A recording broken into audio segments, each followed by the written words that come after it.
शिखरमा पुर्याएर आज आफूले वर्ल्ड डायरेक्टरको लेभल अझै बढ्न सफल व्यक्तित्वहरू हुनुहुन्छ।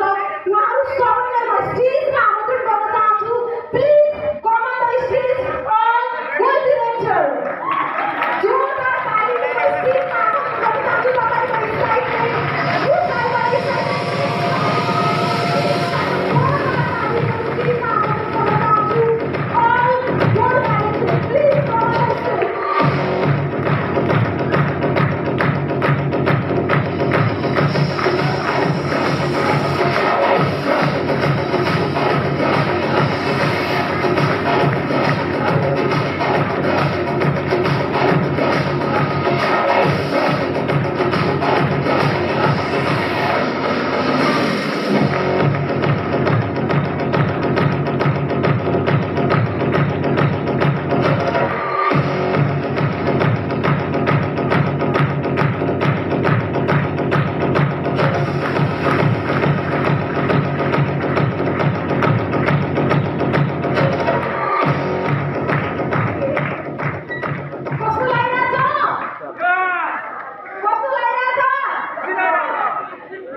हजुर अझ आउँदा पनि खेदिनुहोस् के